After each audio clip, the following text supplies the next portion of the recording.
না, আমি কোনো সুফি ধর্মের সাধক নই। যা ভাবতেছেন সেটা সঠিক নয়। আসলে কোনটা সঠিক? সেটাই তো বললাম না। দেখুন, আজকে আমি কি বিষয় নিয়ে আলোচনা করব সেটাই বুঝতেছি না। প্রিন্স মামুনকে নিয়ে কথা নাকি সাভারের সেই মেয়েকে নিয়ে কথা বলব যে দুর্ধর্ষতার প্রমাণ দিয়েছে নিজ বাবাকে সরিয়ে দিয়ে?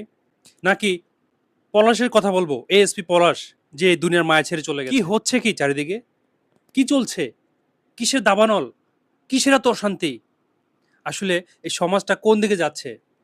কিছুদিন আগেও মিডিয়াতে যখন দেখলাম লায়লা মামুনের আবার একত্রিত হওয়ার গল্প, আবার শুনলাম লায়লা মামুনের থেকে মামলা মোকদ্দমা কি কি সব করেছে, যত অভিযোগ সবকিছু তুলে নিবে।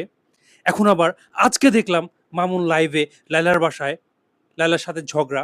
এই ছেলেটা বলতেছে তার লাইফটা শেষ, তার বয়স অল্প, লায়লার বয়স অনেক বেশি।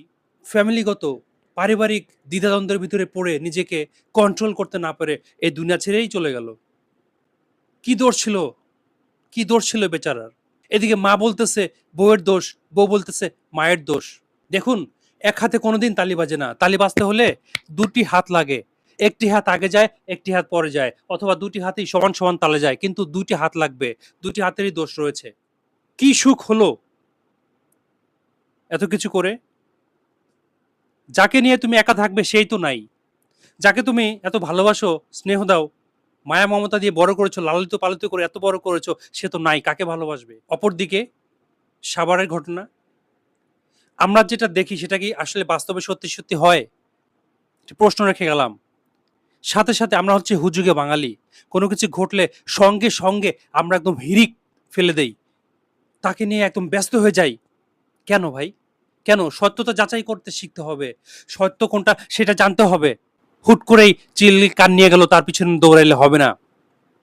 প্রথমে শোনা গেল মেয়েটিকে সবাই বাহবা দিল, মেয়েটি একদম সাহসী একটা কাজ করেছে, বীর পুরুষের মতো কাজ করেছে, তার বাবাকে সে শাস্তি দিয়েছে। কি করেছে আমি বললাম না, ফেসবুক গাইডলাইন রয়েছে, বিভিন্ন ধরনের ইস্যু আসতে পারে, এই জন্য সরাসরি বললাম না। আপনারা বুঝে নেন সাভারের সেই ঘটনাটি। অথচ তদন্তর পরে জানতে পারতেছে আস্তে আস্তে যে মেয়েটি বিভিন্ন নেশায় আসক্ত ছিল, সে সমকামিতায় আসক্ত ছিল। বাবা তাকে বোঝানোর পরে মেয়েটির রাগ হয়ে যায়।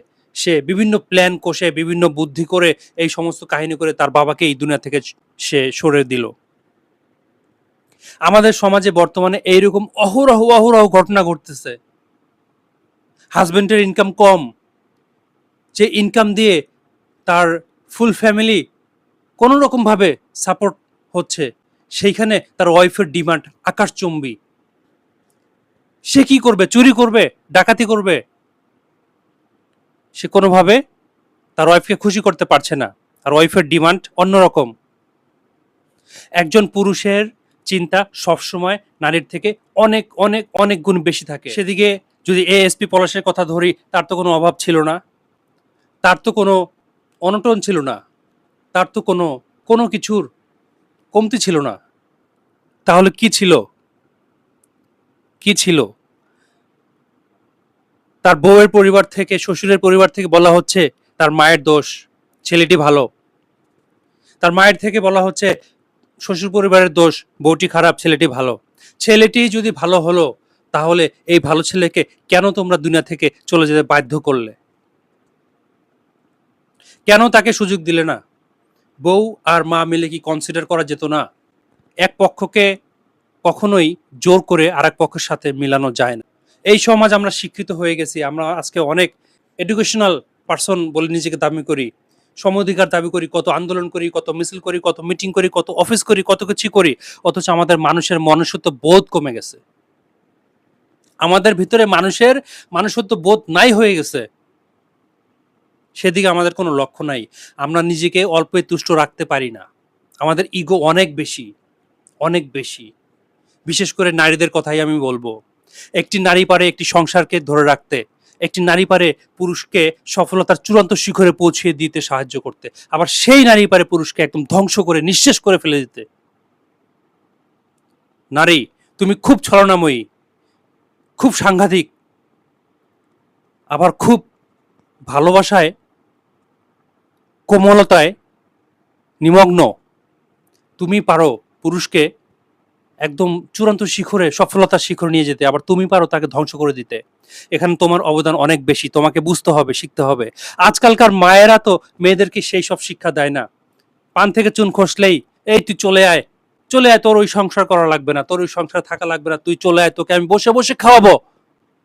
কিছুদিন যেতে না যেতেই 6 মাস, 1 বছর, 2 বছর, তুই ডিভোর্স দিয়ে দে, তুই চলে আয়। তারপরে তারপরে কি হবে?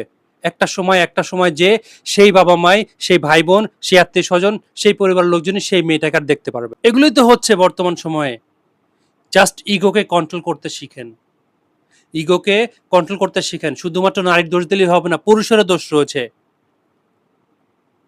আসলে নারী পুরুষ মিলে তো এই সংসার করতে হয়। চারিদিকে কিন্তু এই জ্বালায় যন্ত্রণায় জর্জরিত। আমাদেরকে এর থেকে বের হয়ে আসতে হবে, বের হয়ে আসতে হবে, অল্পতে সন্তুষ্টি থাকতে হবে, শিখতে হবে, জানতে হবে। মনে রাখবেন, আমরা কেউ এই দুনিয়ার স্থায়ী বাসিন্দা না। আমরা একটা সময় এখান থেকে চলে যাব। আপনি যত অর্থ সম্পদ করেন না কেন, কোটি কোটি কোটি কোটি ডলার টাকা ইনকাম করেন না কেন, সেগুলো কিন্তু আপনি সঙ্গে নিয়ে যেতে পারবেন না। বরঞ্চ সেগুলোর হিসাব আপনাকে পই পই করে দিতে হবে, পই পই করে, একটি একটি করে দিতে হবে।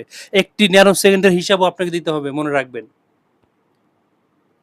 বেশি আর কথা বলতে চাই না। ভালো থাকবেন সবাই, সুস্থ থাকবেন। আসসালামু আলাইকুম।